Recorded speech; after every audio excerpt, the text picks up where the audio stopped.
जैसा कि मैं आप सभी लोगों को फोटोशॉप बिल्कुल शुरू से सिखा रहा हूं और यह फोटोशॉप की दूसरी क्लास है। आज से हम फोटोशॉप के सभी टूल्स को एक एक करके सीखना शुरू करेंगे। इस वीडियो में मैं आपको फोटोशॉप के दो सबसे ज्यादा काम में आने वाले टूल्स के बारे में बता रहा हूं। इसमें सबसे पहला है मर्की टूल और दूसरा है मूव टूल। यह दोनों टूल फोटोशॉप के सबसे इम्पोर्टेंट टूल हैं। अगर आप इन दोनों टूल्स को अच्छे से सीखना चाहते हैं तो आप वीडियो को बिना स्किप करे पूरा ध्यान से देखें। सबसे पहले आप फोटोशॉप को ओपन कर लीजिए। फोटोशॉप को ओपन करने के बाद यहाँ पर आपको एक टूल बार मिलता है। इस टूल बार के अंदर आपको जितने भी टूल्स दिए गए हैं वह यहाँ पर दे रखे हैं और हम अपने आने वाले वीडियो में सभी टूल्स के बारे में एक एक करके सीखेंगे। जैसा कि मैंने आपको शुरू में बताया था कि मैं इस वीडियो में आपको दो टूल्स के बारे में बताऊंगा। इसमें पहला टूल है मर्की टूल और दूसरा है मूव टूल। मर्की टूल के अंदर आपको चार अन्य टूल मिलते हैं। ये आप यहाँ पर देख सकते हैं, इनका नाम मर्की टूल ही है, लेकिन ये यहाँ पर रेक्टेंगल मर्की टूल है, दूसरा है इलेक्ट्रिकल मर्की टूल, तीसरा है सिंगल रो मर्की टूल और चौथा है सिंगल कॉलम मर्की टूल। इन चारों के बारे में मैं आपको बताऊंगा कि कैसे इनका उपयोग हम करते हैं और इनको हम कहाँ पर इस्तेमाल कर सकते हैं। इसके बाद हम मूव टूल के बारे में भी बात करेंगे। इस टूल बार को आप कहीं पर भी अपनी इच्छा के अनुसार रख सकते हैं। जैसे मैं इसको यहाँ से उठाकर इधर रखना चाह रहा हूँ और इसको माउस की क्लिक से ड्रैग करके यहाँ पर रिलीज कर दूंगा तो आप देखेंगे कि ये यहाँ से उठकर यहाँ पर आ गया है। आपको सिर्फ यहाँ पर माउस को रखना है और माउस की राइट को दबाना है और फिर इसको ड्रैग कर देना है और यह यहाँ से ड्रैग होकर यहाँ पर आ जाएगा। अगर ये टूल बार गलती से हट जाता है या गायब हो जाता है, जैसा कि आप यहाँ देख सकते हैं, ये टूल बार यहाँ से गायब हो गया है और इस पूरी विंडो में कहीं पर भी वह टूल बार नजर नहीं आ रहा है। ऐसे में काफी सारे लोग परेशान हो जाते हैं जो बिल्कुल नए होते हैं, जिनको पता नहीं होता है कि टूल बार को कैसे वापस लाना है। आपको यहाँ पर घबराना नहीं है। आप ऊपर मेनू बार में जो विंडो ऑप्शन है इस पर आप क्लिक करेंगे और यहाँ से टूल वाले ऑप्शन को क्लिक कर देंगे तो आप देखेंगे कि यहाँ पर ये टूल बार आपके सामने आ गया है। अगर आपको दोबारा से टूल बार को हटाना है तो आप फिर से विंडो ऑप्शन पर जाएंगे और टूल वाले ऑप्शन को अनचेक कर देंगे तो आप देखेंगे कि यहाँ से ये टूल बार हट गया है। चलिए मैं इसको दोबारा से लाता हूँ। इस तरह से आप टूल बार को ला सकते हैं और हटा सकते हैं। फोटोशॉप में किसी भी टूल को समझने के लिए हमको यहाँ पर एक पहले फोटो को लाना होगा। फोटोशॉप में किसी भी फोटो को ओपन करने के लिए यहाँ पर दो तरीके हैं। पहला तो ये आपको ये जो खाली जगह दिखाई दे रहा है इस पर आपको डबल क्लिक करना है। जैसे ही यहाँ पर आप डबल क्लिक करेंगे तो आपके सामने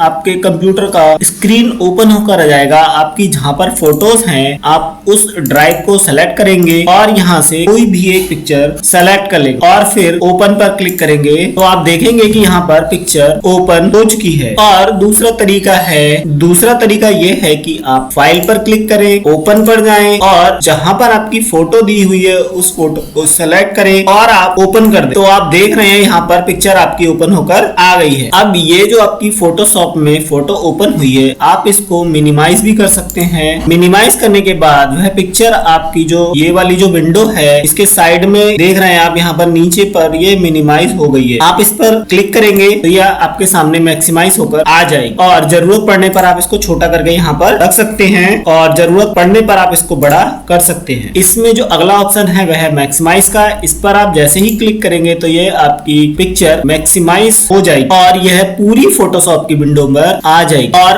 आप इस फोटो पर काम कर सकते हैं। अब मैं इसको दोबारा से मिनिमाइज कर रहा हूँ। इसके लिए आपको यहाँ पर रिस्टोर के बटन पर क्लिक करेंगे तो आप देखेंगे कि ये एक सेपरेट विंडो ओपन होकर आ गई। इसमें जो थर्ड वाला ऑप्शन है इसकी मदद से आप इस पूरी फोटो को क्लोज कर सकते। आप इसको यहाँ से हटा सकते। जैसे आप इस पे क्लिक करेंगे तो आप देखेंगे कि ये फोटो यहाँ से हट चुकी है और अब हम इसको फिर से ओपन करेंगे। ओपन करने के लिए हम इसको डबल क्लिक करेंगे या फिर हम फाइल में जाकर ओपन कर लेंगे। अब हम बारी बारी से इन दोनों टूल्स के बारे में समझते हैं कि कैसे हम इनका उपयोग कर सकते। सबसे पहला ये टूल है वह है मर्की टूल। इसके अंदर यहाँ पर आपको चार टूल मिलते हैं। उनको यदि आपको देखना है तो आप इस टूल पर क्लिक जाने के बाद राइट क्लिक करेंगे तो आपको वह चारों टूल्स दिखाई देंगे। अब इनमें से जो भी टूल आपको इस्तेमाल करना है आप उस पर क्लिक करेंगे और यहाँ पर आप माउस का लेफ्ट क्लिक यूज करेंगे तो आप देखेंगे कि यह टूल यहाँ पर पहले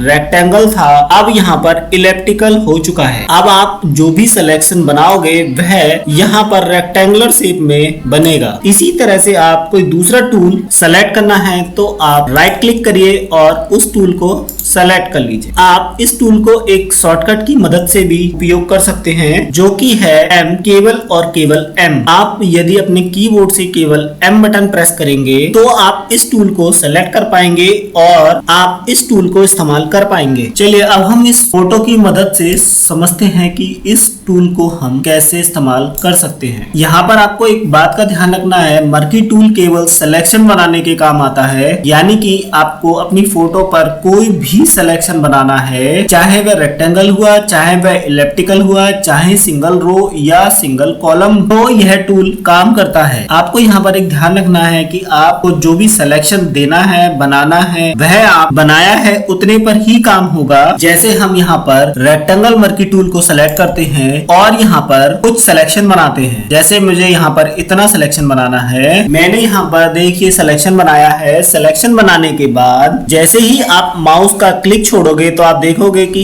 एक ब्लिंक करती हुई डॉटेड लाइन यहाँ पर आपको दिखाई देगी, यानी कि आपकी जो फोटो है वह इतनी यहाँ पर सेलेक्ट हो चुकी है। इस सेलेक्ट की हुई फोटो को कॉपी कर सकते हो, पेस्ट कर सकते हो, नॉर्मल कीबोर्ड की मदद से Ctrl+C और Ctrl+V की मदद से पेस्ट कर सकते। इसके अलावा आप मूव टूल की मदद से इस वाले सेलेक्ट की हुई सिलेक्शन को किसी दूसरी फोटो पर यहाँ से उठाकर रख सकते हो, जैसे मैं अभी आपको यहाँ पर मूव करके दिखा रहा हूँ। इसके अलावा यदि आप कलर फिल करना चाहते हो या इसको डिलीट करना चाहते हो या फिर आप जो भी काम करना चाहते हो वह केवल इस सिलेक्शन पर ही होगा। जैसा कि मैंने आपको बताया कि मर्की टूल में जितने भी टूल दे रखे हैं वह केवल सिलेक्शन बनाने के काम ही आते हैं। जैसा कि हमने यहाँ पर एक सिलेक्शन बना लिया है, यदि हम इसके अंदर कलर भरना चाहते हैं, हमने जो सिलेक्शन बनाया है उसी के अंदर ही कलर फिल होगा। कलर के लिए आप यहाँ पर ये जो बकेट वाला ऑप्शन है इस पर क्लिक करेंगे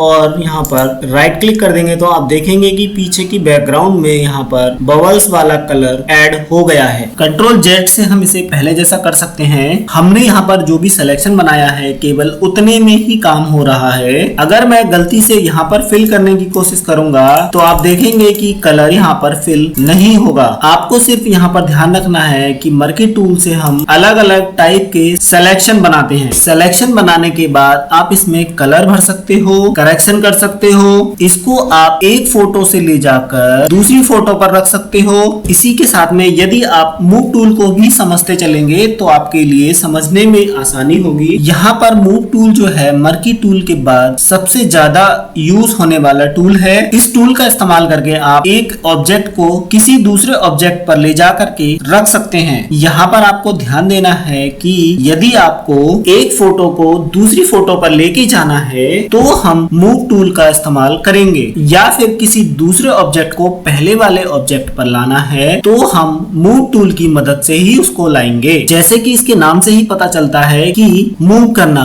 मीन्स यह एक ऑब्जेक्ट को दूसरे ऑब्जेक्ट पर और दूसरे ऑब्जेक्ट से पहले ऑब्जेक्ट पर मूव कराने के काम आता है। इसका जो शॉर्टकट की है वह है B। जब आप अपने कीबोर्ड से ओनली V दबाते हैं तो यह टूल सेलेक्ट हो जाता है। इसके बाद आप इस टूल को इस्तेमाल कर सकते हैं। मूव टूल के अंतर्गत यहाँ पर सिर्फ आपको एक ही टूल दिया गया है, मूव टूल। मर्की टूल के अंतर्गत आपको यहाँ पर 4 टूल्स दे रखे हैं, जैसा कि आप यहाँ पर देख रहे हैं और इनको मैं आपको बता भी चुका हूँ। चलिए अब हम यहाँ पर दोनों टूल को समझकर चलते हैं। अब मैं यहाँ पर एक और फोटो इंसर्ट करता हूँ। ये देखिए मैंने यहाँ पर एक और फोटो इंसर्ट कर ली है। अब मैं यहाँ पर एक सिलेक्शन बनाऊंगा। ये देखिए अब मैं यहाँ पर मैंने सिलेक्शन बना दिया है और अब मैं सेलेक्ट की हुई फोटो को इस वाली फोटो पर लाना है तो हम मूव टूल को सेलेक्ट करेंगे और यहाँ से इसको इस वाली फोटो पर लाकर रिलीज कर देंगे तो आप देखेंगे कि हमारा जो सेलेक्ट किया हुआ फोटो था, सिलेक्शन था,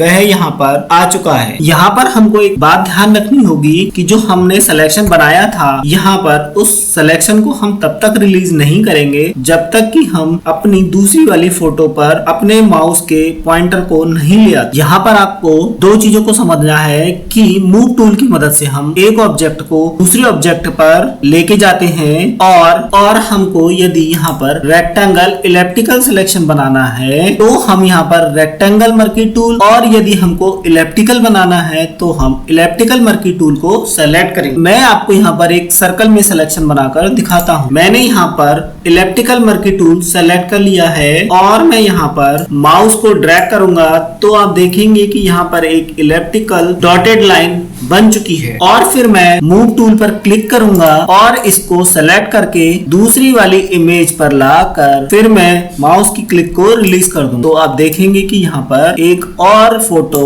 आ चुकी है। हमने ये जो फोटो बनाई है, यदि आप इसको सेव करना चाहते हैं, हम यहाँ पर फाइल पर क्लिक करेंगे, यहाँ पर आपको सेव का बटन मिलेगा या फिर आप कंट्रोल एस की मदद से भी यहाँ पर इसको सेव कर सकते हैं। यहाँ पर आपको एक नई सेव एज की विंडो ओपन होगी। आप यहाँ पर जो भी फाइल का नाम देना चाहें वह दे सकते हैं। फॉर्मेट को यहाँ पर हम जेपीईजी करेंगे और इसको हम सेव कर देंगे। इसको और मैं ओके कर दूंगा। हमने ये जो फोटो बनाई है वह हमारी डॉक्यूमेंट्स में सेव हो चुकी है। आप इसको डॉक्यूमेंट्स में जाकर देख सकते हैं, हमारी ये जो है स्क्रीनशॉट करके फाइल यहाँ पर सेव हो चुकी है। अब मैं आपको यहाँ पर इसको ओपन करके दिखाता हूँ। ये देखिए हमारी ये फोटो सेव होकर यहाँ पर आ गई। आज की वीडियो के लिए बस इतना ही। अगर आपको ये जानकारी पसंद आई हो तो आप वीडियो को लाइक करें, चैनल को सब्सक्राइब करें।